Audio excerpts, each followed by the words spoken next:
ഗൾഫിൽ യുദ്ധഭീതി തുടരുന്നതിനിടെ ഇറാൻ ആക്രമണ നിലപാട് മയം വരുത്തി അമേരിക്കൻ പ്രസിഡന്റ് ഡൊണാൾഡ് ട്രംപ്. പ്രക്ഷോഭകരെ കൊലപ്പെടുത്തുന്നതും തൂക്കിലേറ്റുന്നതും ഇറാൻ നിർത്തിവെച്ചതായി റിപ്പോർട്ട് ട്രംപ് സ്വാഗതം ചെയ്തു. അതേസമയം ഇറാനിൽ പ്രക്ഷോഭകരെ അമർച്ച ചെയ്യാൻ ശ്രമിച്ച സുരക്ഷാ ഉദ്യോഗസ്ഥർക്കുമേൽ അമേരിക്ക ഉപരോധവും ഏർപ്പെടുത്തി. സുരക്ഷാ സൈന്യം കീഴടക്കിയ ഇറാൻ തെരുവുകളിൽ നിന്ന് പ്രക്ഷോഭകാരികൾ പിൻവാങ്ങിയതായും റിപ്പോർട്ടുകളുണ്ട്. കാലത്ത് 5 മണിക്കൂർ ഏർപ്പെടുത്തിയ നിരോധനത്തിന് ശേഷം ഉച്ചയോടെ ഇറാൻ വ്യോമപാതകൾ തുറന്നു. സുരക്ഷാ ഭീഷണി മുൻനിർത്തി പല വിദേശ വിമാന കമ്പനികളും ഇറാനിലേക്കും തിരിച്ചുമുള്ള സർവീസുകൾ റദ്ദാക്കി.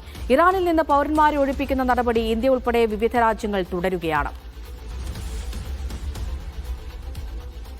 MC നാസർ വിവരങ്ങൾ നൽകാനായി ദുബൈയിൽ നിന്ന് ചേരുന്നുണ്ട്. നാസർ, ആക്രമണ നിലപാട് മയപ്പെടുത്തുകയാണ് ട്രംപ്. എങ്ങനെ കാണണം ഇതിനെ? അമൃത, തീർച്ചയായിട്ടും പിന്നിട്ട് 24 മണിക്കൂറിനുള്ളിൽ വളരെ അടിസ്ഥാനപരമായിട്ടുള്ളൊരു മാറ്റം തന്നെയാണ് ട്രംപിൻ്റെ പ്രതികരണങ്ങളിൽ നമ്മൾ കാണുന്നത്. ഇന്നലെ രാത്രിയാണ് ഇറാൻ ഈ വധശിക്ഷ നടപടികളിൽ നിന്ന് പിൻവലിയുന്നതായിട്ടുള്ള റിപ്പോർട്ട് തനിക്ക് ലഭിച്ചിരിക്കുന്നത്. അതിൻ്റെ അടിസ്ഥാനത്തിൽ താൻ സൂക്ഷ്മമായി അത് വിലയിരുത്തി വരികയാണെന്ന് വ്യക്തമാക്കി.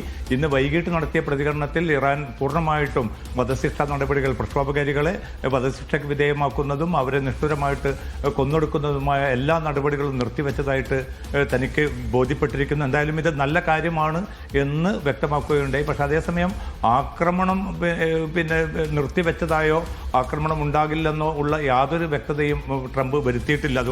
അതുകൊണ്ട് തന്നെ ആ ഒരു യുദ്ധഭീതി എന്നത് പൂർണ്ണമായിട്ടും മാറി എന്ന് പറയാനാവില്ല. കാരണം ഇറാനെ സംബന്ധിച്ചിടത്തോളം ഇന്ന് രാവിലെ ഏതാണ്ട് 5 മണിക്കൂർ നേരമാണ് ഇറാന്റെ വ്യോമപാതകൾ അടച്ചിട്ടത്.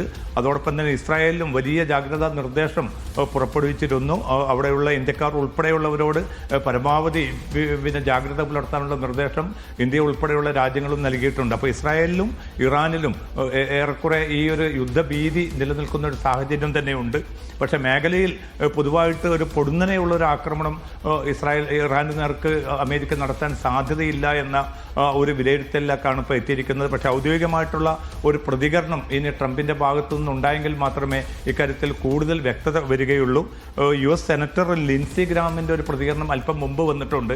അദ്ദേഹം പറയുന്നത് ഇറാന് നേരെയുള്ള ആക്രമണത്തിൽ നിന്ന് ട്രംപ് പിന്തിരിഞ്ഞതായിട്ടുള്ള വാർത്ത തികച്ചും അടിസ്ഥാനരഹിതമാണ് എന്നാണ്. അതിൻ്റെ അർത്ഥം നിലവിൽ ഒരു പൂർണ്ണമായിട്ടുള്ള ഒരു തീരുമാനത്തിലേക്ക് ട്രംപ് ഭരണകൂടം ഇനിയും എത്തിച്ചേർന്നിട്ടില്ല. അതുകൊണ്ട് തന്നെ ഈ ആശങ്ക നിലനിൽക്കുന്നത് കൂടി മുൻനിർത്തിക്കൊണ്ടാണ് ഏതൊരു സാഹചര്യത്തെയും നേരിടാൻ തങ്ങളുടെ സേന സജ്ജമാണെന്ന് അല്പം മുമ്പ് ഇറാനിലെ സൈനിക നേതൃത്വം വ്യക്തമാക്കിയിരിക്കുന്നത്. എന്തായാലും അതീവ ജാഗ്രതയിലാണ് ഇറാനിലെ സൈനിക സംവിധാനങ്ങളൊക്കെയും ഇപ്പോൾ നിലയുറപ്പിച്ചിരിക്കുന്നത്. അതേ രീതി തന്നെയാണ്, അതേ പ്രതികരണം തന്നെയാണ് ഇസ്രായേലിൽ നിന്നും പുറത്തു വരുന്നത്. പൂർണ്ണമായിട്ടും ജാഗ്രതയോടുകൂടി നിലയുറപ്പിക്കാൻ എല്ലാ സേനാ വിഭാഗങ്ങൾക്കും നിർദ്ദേശം നൽകിയതായിട്ട് ഇസ്രായേലും അറിയിച്ചിട്ടുണ്ട്. എന്തായാലും അടുത്ത 1-2 ദിവസത്തിനുള്ളിൽ ഇക്കാര്യത്തിൽ അമേരിക്കൻ പ്രസിഡന്റ് തന്നെ ഒരുപക്ഷെ കൂടുതൽ വ്യക്തതയുള്ള ഒരു പ്രതികരണം നടത്തുമെന്ന പ്രതീക്ഷയാണ് ഇപ്പോൾ രൂപപ്പെട്ടിരിക്കുന്നത്. അമൃത. നാസർ,